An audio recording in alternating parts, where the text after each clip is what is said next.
Hi, I'm Albert Bowkett from Perfinal Core Banking, and this is clip 3 in my series of Core Banking Essential FAQs. Today's frequently asked question is, why does core banking matter? Core banking matters because without it, quite simply, banking as we know it would not happen.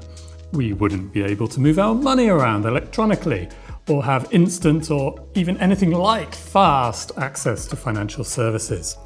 Core banking is not just the system software, it is the science and practice of banking, developed and distilled over hundreds of years, long before the first modern computers were invented.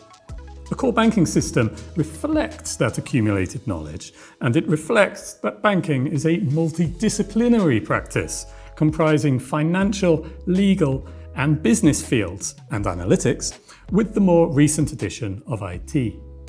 At the heart of any core banking system is what engineers call the transaction engine. Just like with a motor car, the average user doesn't need to know how the engine works in order to enjoy the convenience of driving it. But if we can't maintain the engine, we need someone else who does. And for this, we have bankers, business heads, legal experts, and IT engineers. So, even if bankers and fintech engineers don't necessarily spring to mind when we think of essential key workers or guardians of the realm, we would miss them if they all decided to take up artisan baking or basket weaving.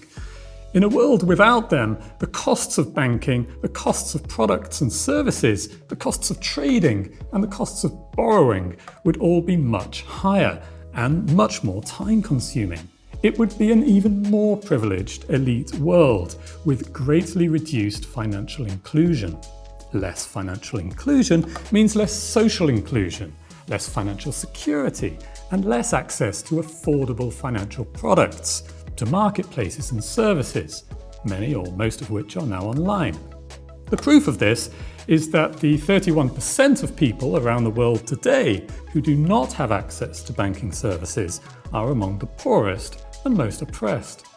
So, while banking naturally benefits bankers and robust regulation is important to keep some of their less altruistic instincts in check, banking and banking technology has pretty essential benefits for the rest of us too.